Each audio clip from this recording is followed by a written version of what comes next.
Olá, turma! Tudo bem com vocês? Estamos de volta para a nossa aula do componente de arte. Hoje nós temos aqui um violão. O professor vai estar tocando violão com uma música aí para vocês estarem analisando. Então, eu sou a professora Lidiana da Cruz, juntamente com o professor Alexandre. Eu sou o professor Alexandre e vocês já nos conhecem, né? Estamos aqui com a aula 11.1. Então, vamos dar início à nossa aula. Já já nós vamos tocar uma música para vocês. Então, artes visuais e cidade. Então, vamos falar de temas relacionados à arte pública, arte urbana, sobre o grafite, intervenção urbana, também a arte contemporânea e o papel do artista. Então, dando sequência aí nos estudos, né, sobre arte contemporânea, aula 11.1. As habilidades que vocês irão desenvolver, né, no decorrer dessa aula. Isso, identificar as relações entre as artes e as cidades na contemporaneidade, com exemplos de diversas cidades brasileiras e de outros países. Experimentar e fruir da sua cidade como espaço de criação nos campos artísticos. Muito bem. Então, alunos, vamos fazer uma conexão, tá? Sempre abordando aí temas da literatura. Hoje nós temos um texto, porém esse texto é uma música, a letra de uma música, no qual foi abordado aí numa prova do Enem. Então, vamos dar uma olhada nessa letra de música? Então tá, essa letra tem como título Um Amor Desse. Então, vou ler para vocês vão acompanhando aí. Depois a gente vai cantar só o refrão. Era 24 horas, lado a lado, um radar na pele, aquele sentimento alucinado. O coração batia acelerado.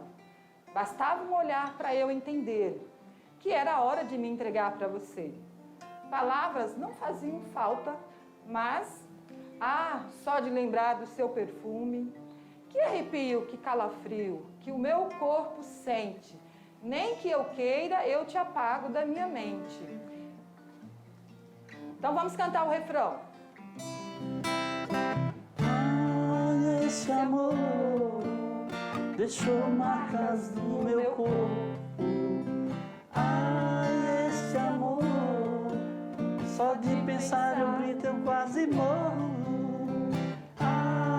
Esse amor deixou marcas no meu corpo. Esse amor, só de pensar eu grito, eu quase morro. Por você meu coração pede socorro.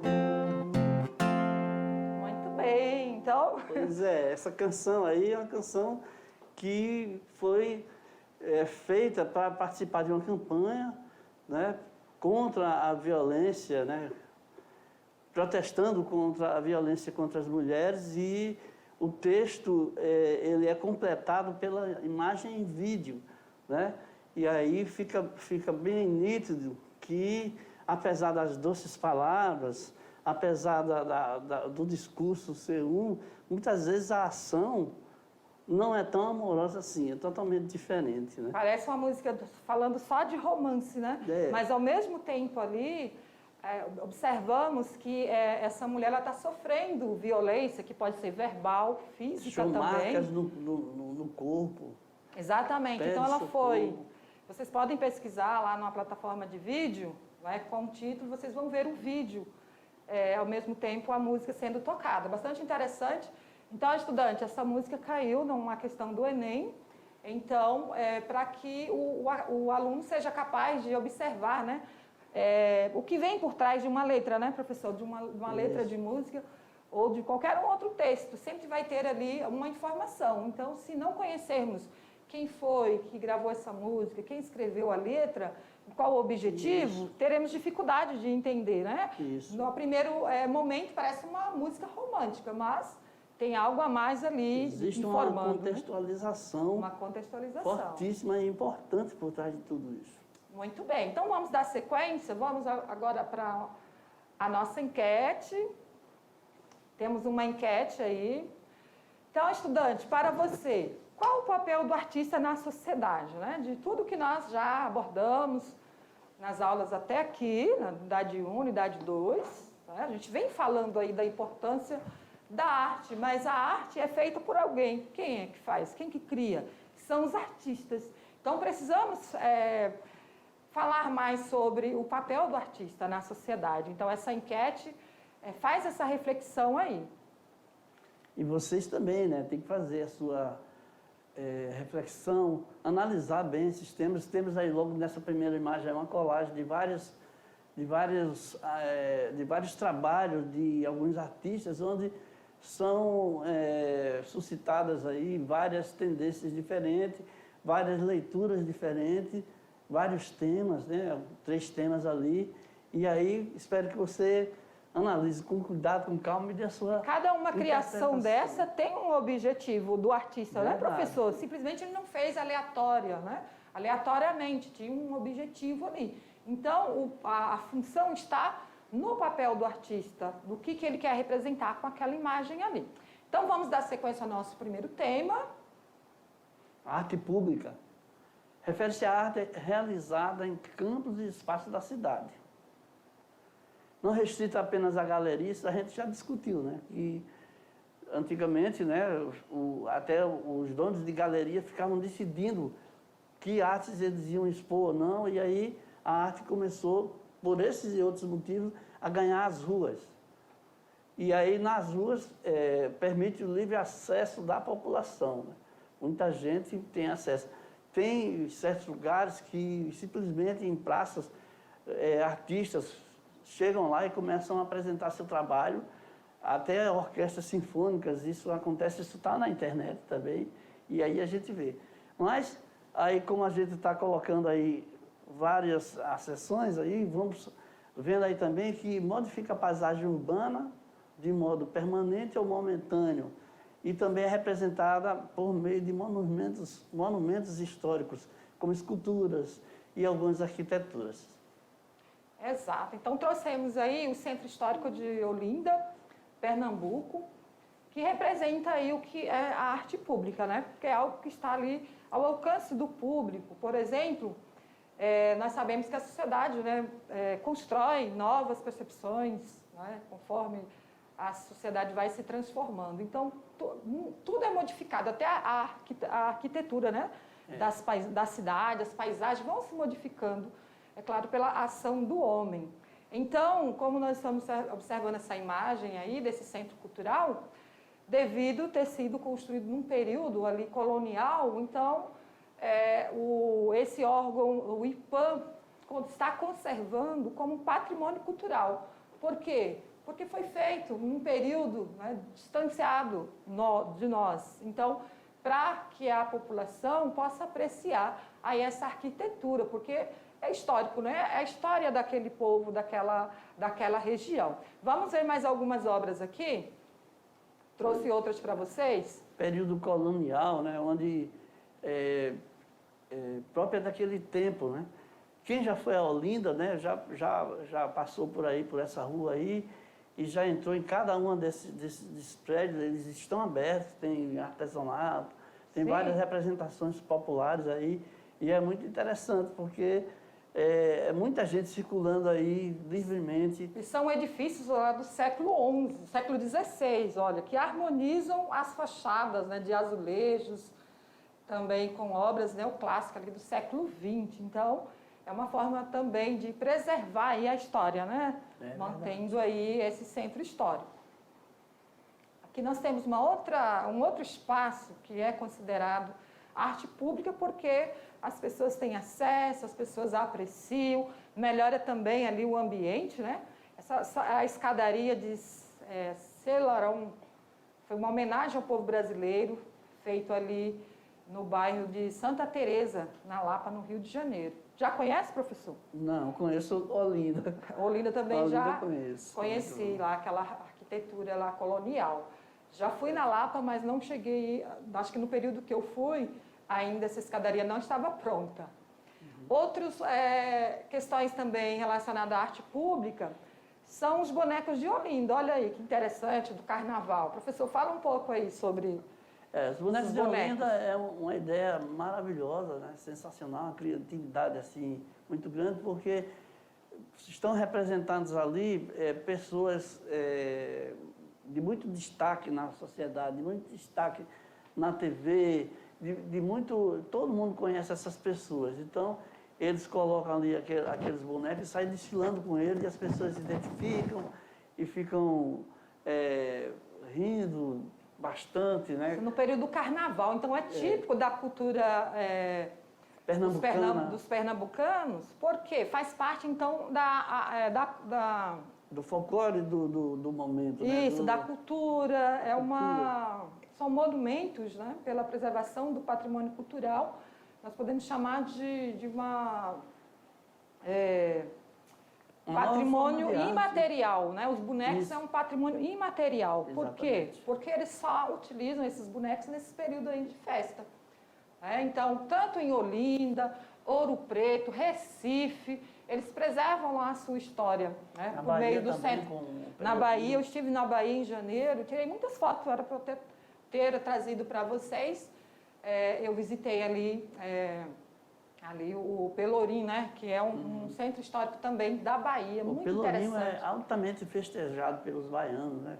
Eles têm aquele lugar ali como músicas e exaltação, é uma coisa interessante. Né? Até certeza. O Michael Jackson esteve ali também. Sim, né? Gravando, é visitado cantando. por muitos estrangeiros europeus. Eu estive lá e vi muitos estrangeiros visitando. E ele escolheu aquele espaço ali para... E eles têm que cuidar e preservar, né? Fazer um clipe e mostrar para o mundo inteiro a Bahia, os baianos lá tocando também. Com muito certeza. Interessante isso. A Então, valorização que... Então, esse patrimônio tem, além do valor cultural, histórico, mas também atrai as pessoas, né, para o turismo, né, professor? Exatamente. Então, vamos para um giro de ideias? Vamos aqui ver qual é o nosso giro de ideias para vocês. A expressão de arte pública vinculadas a ideias políticas e ideológicas. São os movimentos como o muralismo mexicano. Muralismo. O muralismo é de muro, né? Pintura na parede, relaciona a arte e a política associada à Revolução Mexicana, no caso desse quadro aí, né? Então, ele pode ser usado, algumas vezes, para passar alguma ideia de política, se é contra, se é a favor, se está criticando algum ato do governo, e por aí vai, né? São essas vertentes, são esses meios que alguns artistas se utilizam para expressar a sua opinião. Exato. Política. Interessante que o muralismo já existe já há muito tempo, né? Acho que em Roma já faziam muralismo, né, professor? Pinturas em murais. Então, vamos ver aqui mais algumas obras. Lá quando a gente viu... Aqui tem uma outra obra, Mãe Camponesa, de David. Então, a pintura, como o professor já falou, denuncia a violência contra a população, aqui no caso camponesa, e a desigualdade social. Também a impotência, né? Isso, o que a gente olha perante a situação da fome e a falta de recursos. Objetiva resgatar a idealização fragilizada pela opressão dos colonizadores. Nesse caso, essa obra aí teve esse objetivo aí, denunciar ali a população. Você olha para a obra e o que você pensa sobre isso é a sua leitura dela. Tá? É a impressão que você vai obtendo a partir do que você está vendo aí. O que você está vendo? Duas crianças agarradas ali com uma mulher, ela de cócoras, uma criança no chão chorando, a expressão de sofrimento, de dor, e ela ali completamente indefesa, completamente à mercê de uma coisa que ela não tem como resolver, né? A fome, a falta de recursos. Ela é totalmente impotente perante essa situação. Com certeza. Quando o artista coloca um quadro desse, ele mostra que isso aí está acontecendo para todas as pessoas. É a sua forma de protesto. Exato. Vamos conhecer o artista? Pois Então, nós trouxemos aqui esse artista muito importante aí, mexicano, que é Diego Rivera. Também ele e José Clemente, né, e David Alfaro, fizeram várias obras, né? Essa daqui, eu trouxe essa para representar o trabalho dele, para a gente mostrar o trabalho de Diego. E ao lado eu coloquei também uma obra da esposa dele, né? A Frida, muito conhecida, uma artista mexicana, no qual ela expressou muito o seu sofrimento, né? As suas dificuldades, também a sua ideologia, não é? Ela é feminista, ali através dos seus trabalhos. Então, nós observamos aí que os artistas sempre vai expressar, né, as suas ideias, as suas experiências de vida, a sua ideologia nos seus trabalhos. E no caso de artistas como esses aí, né, eles entram em choque, às vezes, até a ideologia de um com a ideologia do outro, né? A sua expressão artística, né? Porque Romero e Frida, eles tiveram alguns embates devido a esse tipo de questionamento suscitado pela sua postura, seu posicionamento artístico e ideológico. Exatamente. Até recomendo vocês assistirem aquele filme feito, né, por norte-americanos com o título Frida. Muito interessante esse filme. É claro que o filme aborda mais a situação do artista a assistir, de Diego, porém tem momentos ali que tratam da biografia de Frida. O objetivo era a Frida, mas destacou mais o esposo, né? O que é que acontece? O Diego. Comigo aconteceu o seguinte: eu vi esse filme lá, sabia que era importante na Netflix, né? Ver. E aí fui deixando. Quando eu resolvi ver, eles tinham retirado. Pois aí, infelizmente, vou ter que pesquisar em outras fontes para poder assistir. Então, recomendo vocês assistirem esse filme aí. E é uma artista que utilizou várias tendências ali, o surrealismo, também o romantismo, não... Fugiu aqui, o modernismo, né? E várias outras tendências. Então, ela é muito dinâmica, muito criativa. Foi uma pessoa que passou com questões de saúde graves, mas ela se recuperou e levou a vida em frente. Então, vamos dar sequência, vamos para o nosso segundo tema. Então... Arte urbana, né? Grafite e intervenção urbana. Então... Pode falar. Então, a estudante, então, arte urbana, né, está relacionado à cidade, onde vivem as pessoas. Então, devido às transformações ocorridas aí na década de 80, também retorno à pintura, né, no circuito da arte internacional, no caso brasileiro, e o fascínio pela fotografia e vídeo. Porém, nos Estados Unidos ocupou muros, né, vagões de trens abandonados e prédios afastados dos centros, para desenvolver a arte urbana, né, por meio do grafite. E nós vamos ver aqui, ó, aí já fazemos essa questão aí. Essa primeira questão aí, pichação ou grafite? E aí, nessa imagem aí, nós temos de um lado o grafite, né, do outro uma pichação. Com o Eduardo Cobra aí, né, porque ele é um grande artista reconhecido internacionalmente pelos seus trabalhos. Aí colocamos essas duas imagens aí. Nós observamos ali vários... letras, símbolos, né? Num prédio, e ao lado o artista ali fazendo ali uma representação. Então, pichação ou grafite? Qual desses dois para vocês é pichação? Pois é, gente, a direita ou a esquerda? Através disso aí nós vamos criando aqui essa discussão, porque ao longo desses próximos slides aí, nós vamos entender melhor esse assunto, né? Nós vamos ver que, às vezes, nem sempre a pichação ela é pejorativa, ela é condenável, né? Existe a pichação artística, né? Quando não há intenção de simplesmente sujar, de simplesmente enfiar, de simplesmente riscar uma coisa que está ali organizada, né? Que está limpa.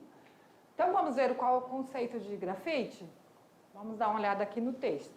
Então, uma expressão estética, né, como pinturas em paisagens urbanas, podendo ser ilustrações, textos, artes gráficas em vias públicas, pode ser feito em postes, em muros, calçadas, edifícios, viadutos, como nós temos aqui em Porto Velho. Aqui eu trouxe uma imagem para vocês do grafite feito aí num local ali. De ônibus, né? Eu acho. Numa parada de ônibus, né, onde o artista... colocou flores ali, melhorou ali a paisagem, né? Umas cadeiras e ainda colocou amo PVH. Isso. Então, e a pichação? É uma intervenção em espaço público, como o professor falou, é uma intervenção. Porém, diferencia-se do grafite pelos objetivos dos seus interventores, né?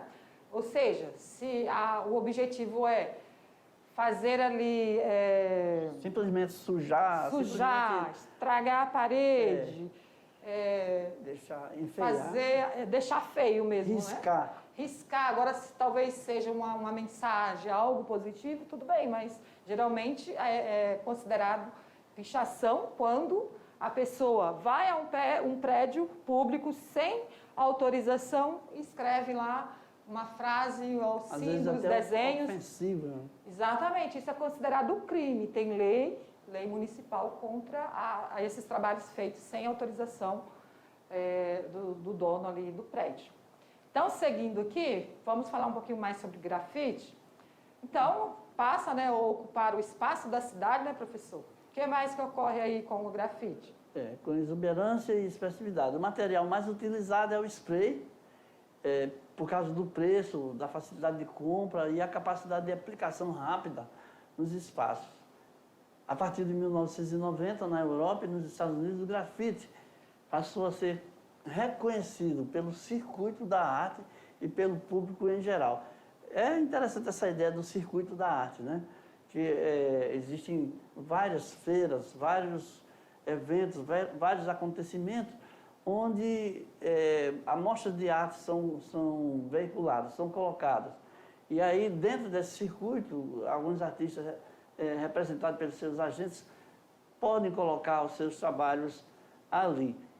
E aí, mesmo assim, mesmo aí, existe alguma seletividade, né? Porque a quantidade de artistas é realmente incontável. Com certeza, só os que são bons que serão reconhecidos e terão acesso, né, a esse circuito. Os mais organizados, né, que têm uma mensagem mais... que possui a técnica também, mas... Que possui a técnica, maior interesse. Tudo não porque é grafite, não vai ser qualquer tipo de pintura, também isso. Tem as técnicas para tornar o trabalho ali reconhecido. Então, vamos ver aqui mais alguns espaços com grafite. Então, o grafite ele permitiu a democratização, né, dos espaços públicos, também da expressão artística. Por exemplo, antes a arte era mais em galerias e museus, né? Então não seriam os únicos divulgadores da arte. Então, com o grafite, aproximou, né, esse tipo de arte às pessoas. Muitas vezes, para você ter acesso a uma obra de arte, teria que ir a uma galeria, né, a um museu, ou comprar uma obra. E com grafite, não, fica exposto aí para todos, né? Para todos terem acesso. Como a gente estava vendo naquele mural. Eu acabei não falando de 3 artistas que vão ser destacados aqui, né? E que trabalhos, assim, reconhecidamente muito valorosos, como esse que a gente viu ainda há pouco, e que a gente vai ver mais alguns deles aí. Com certeza. Então, seguindo aqui, essa obra aí sem título, giz, pastel, oleoso e serigrafia. Jean-Michel Basquiat é um deles. Então, o artista demonstrava, por meio de sua produção, que o mais importante era a intervenção, a ocupação dos espaços que não estavam destinados à arte, como os espaços da periferia da cidade. E a gente está vendo aí uma obra já feita. E aqui nós chegamos à hora do quiz. Então, alunos, vamos fazer a leitura desse quiz? Então, acerca da arte urbana. Né? No caso aí, destacamos o grafite. Julgue a asserção a seguir. Então, vou ler o texto para vocês compreenderem. O grafite contemporâneo, considerado em alguns momentos como a arte marginal, tem sido comparado às pinturas murais de várias épocas e às escritas pré-históricas.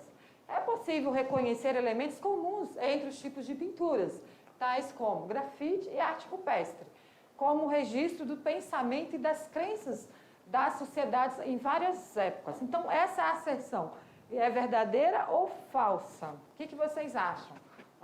Então, o texto está dizendo que o grafite foi considerado uma arte marginal, porém, ao longo da história, né, desde a pré-história, sempre houve tipos de pinturas, né, tanto grafite e arte rupestre, com o registro do pensamento e das crenças da sociedade. Então, tanto o grafite como a arte rupestre, o objetivo era o quê? Registrar o pensamento das crenças, das sociedades em várias épocas? Verdadeiro ou falso? O que você acha, professor? O que eu acho? Eu não vou responder, mas eu vou te dizer que essa discussão não, está, aí é muito verdadeiro. interessante. Em algumas situações aí, né, a arte rupestre faz os seus registros, né, e eram registros em espaços, né, assim. Então vamos lá ver a resposta, E qual é a aí? resposta correta. Eu já trouxe aqui, verdadeiro. É uma questão que caiu no Enem, viu, gente? Parece que é uma pergunta simples, que não tem nada a ver, Depende mas de está uma boa comparando leitura. o grafite com a arte rupestre e objetivos desses dois tipos de arte, né? Dessas duas formas de registrar, está relacionado ao pensamento, crenças da sociedade em várias épocas. Pois é, existem elementos comuns entre ambos. Sim. E a curiosidade, qual é? Vamos ver aqui qual é a nossa curioso. curiosidade de hoje. Olha aí, está relacionado então ao grafite, o trabalho feito por Eduardo Cobra, né, um artista brasileiro reconhecido internacionalmente com seus trabalhos, que nós observamos aí como que ele domina a técnica da pintura, né, professor? Esse trabalho é super atual, né? E os detalhes, né? Aí, criança, ele homenageou, então, as vítimas do coronavírus no mundo, né? Porque ele traz aí cada criança de uma cultura diferente, né? Então, ele faz uma homenagem, né? Em relação à pandemia. Então, ele criou esse mural de grafite, homenageando também as vítimas, né? E ele vai fazer, ou já fez no caso, né? Só peguei essa imagem no jornal, fará, então... deve que já fez o leilão dessa obra para ajudar o sem-teto de São Paulo. Então, um objetivo bem positivo, né? Levantando também uma discussão sobre esse tema, né? Levantando um questionamento também sobre o problema da pandemia. Exatamente. Então, estudantes, nós estamos aqui usando máscara, em nenhum momento falamos da situação que estamos passando, mas porque vocês vêm acompanhando os professores aí, estamos aqui, então, nos resguardando, nos protegendo também, porque ainda se encontra necessário proteger devido à pandemia. Então, esse artista aí fez essa homenagem, muito interessante o trabalho dele para esse objetivo aí. Muito bem colocado. Muito bem colocado. Então, vamos conhecer um pouquinho mais desse artista? Deixa eu ver se é ele, né? Acho que foi ele que nós trouxemos. É isso mesmo. Então, leia um pouquinho sobre ele, professor. Então, o Eduardo Cobra, né, que nasceu em 1976 em São Paulo, ele é pichador artístico, olha aí, atenção, grafiteiro e muralista. Ele é famoso no Brasil e no mundo por criar obras que simulam dimensões em que cores e texturas se misturam, com retratos de personalidades famosas ou pessoas desconhecidas. Olha só que ideia, nós vamos ver já já. A pintura em 3 dimensões foi feita pela primeira vez no Brasil, em sua primeira pintura sobre pavimento na Praça do Patriarca, em São Paulo. Aí a foto dele, né? Pois é, olha aí. Um artista jovem, né? Bem jovem. É verdade. Então, aí, nesse primeiro quadro, ele tem aí, como foi descrito ainda há pouco aí, Nelson Mandela, né, o grande presidente sul-africano, onde, sobre a foto dele, ele foi colocando aí essa textura, né, essas cores. Formas geométricas. Essas formas geométricas, aí, essa coxa de retalhos, assim, vamos dizer assim. Sim. E... Exatamente. Então, esses foram alguns dos trabalhos e aí importantes dele. faz a sua demonstração, né, em 3 dimensões, pode ver lá. Exato. Então, vamos para o nosso terceiro tema, a arte contemporânea, o papel do artista. A arte refere-se ao papel do artista na sociedade, como uma definição dos conceitos artísticos de genialidade e criação. Também vai além do entretenimento. Seu papel é fundamental para o desenvolvimento intelectual, formação de opinião, inclusão social e educação. Olha, sobre a genialidade, né? O gênio é aquele que tem ideias diferenciadas.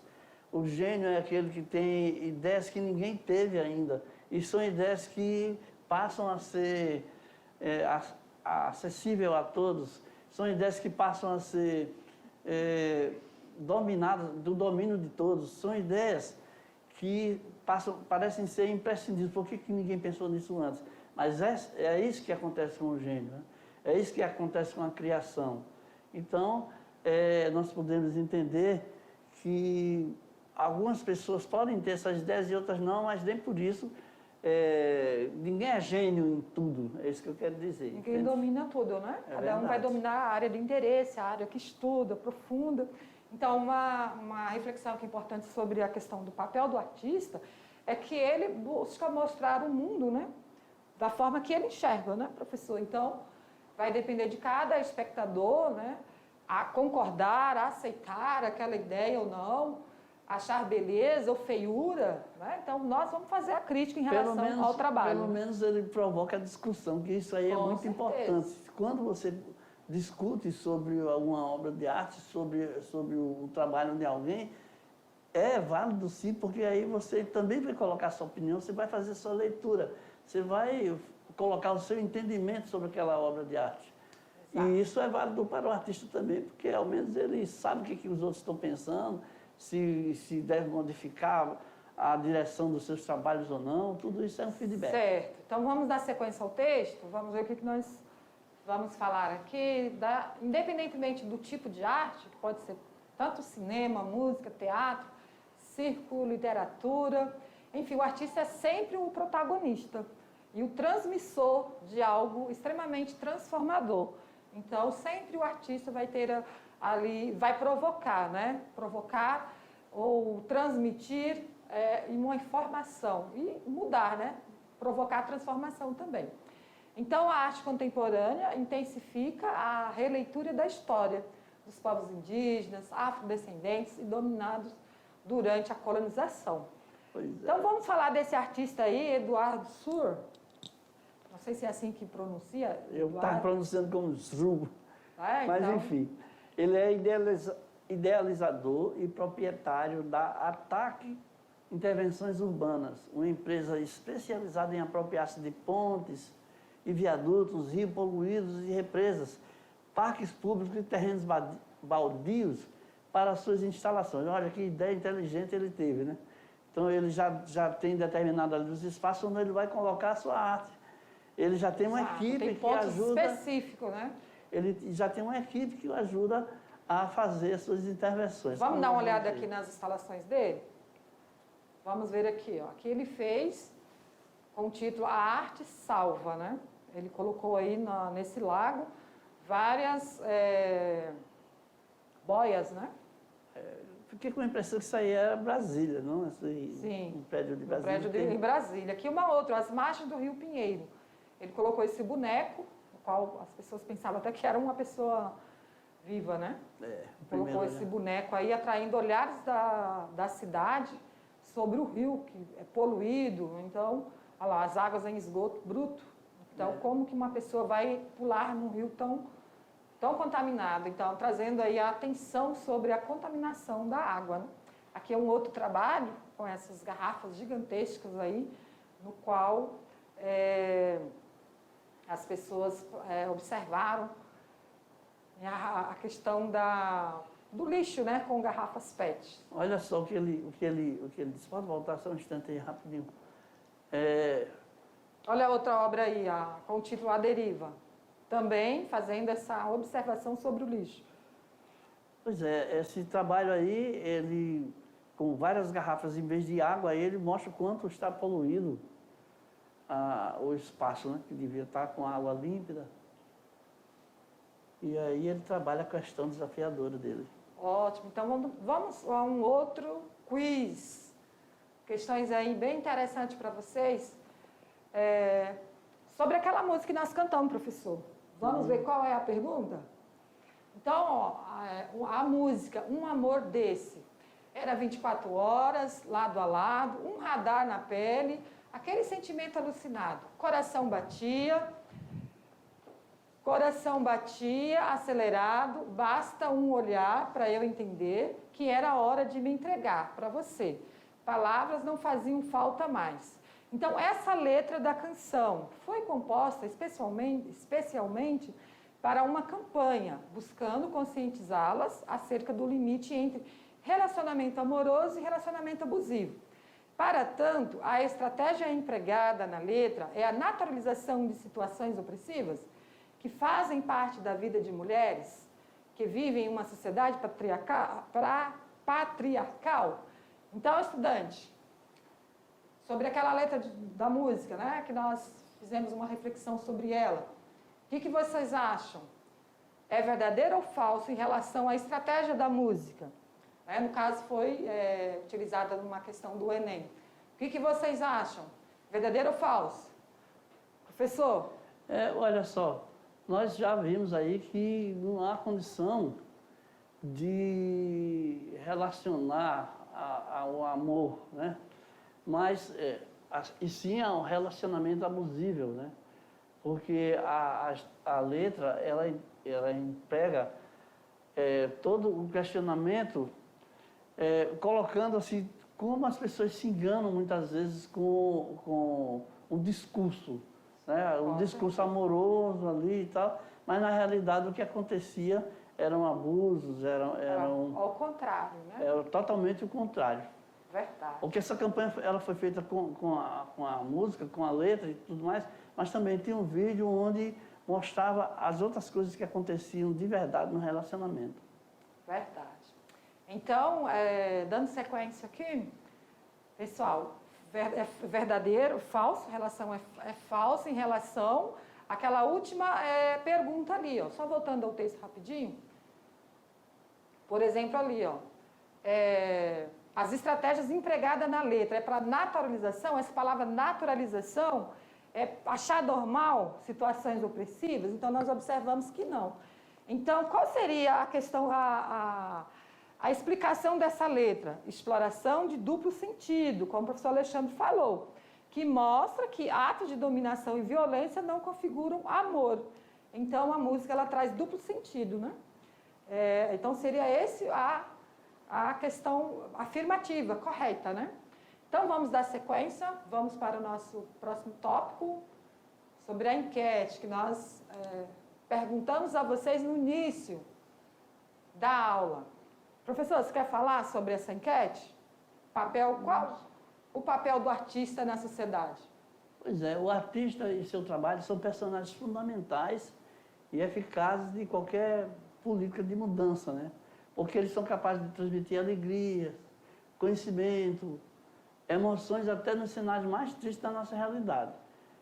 Aliás, sobre essa afirmação aí, é interessante que muitas pessoas dizem que nós brasileiros temos a capacidade de transformar qualquer tragédia de ver o lado cômico de qualquer das nossas tragédias que todos temos, né? Todo lugar do mundo tem. Então, o artista transmite reflexão sobre a realidade, seus trabalhos levam à reflexão, as pessoas a pensarem, né? Provocam isso, e com isso as pessoas conseguem se posicionar.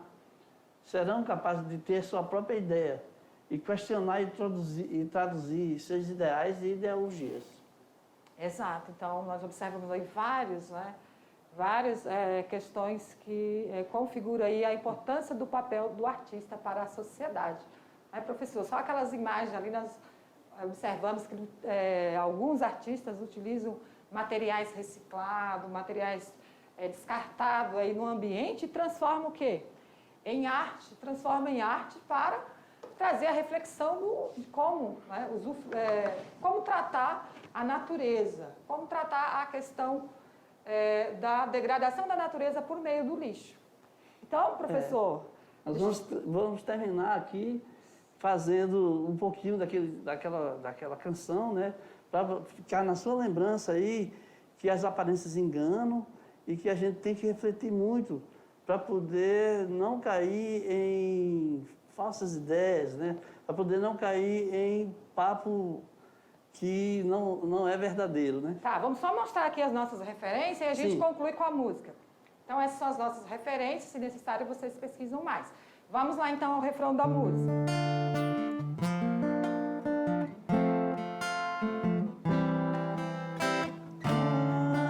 Esse amor deixou marca no meu corpo. Esse amor, só de pensar eu grito, eu quase morro. Esse amor deixou marca no meu corpo. Esse amor, só de pensar eu grito, eu quase morro. Por você, meu coração pede socorro.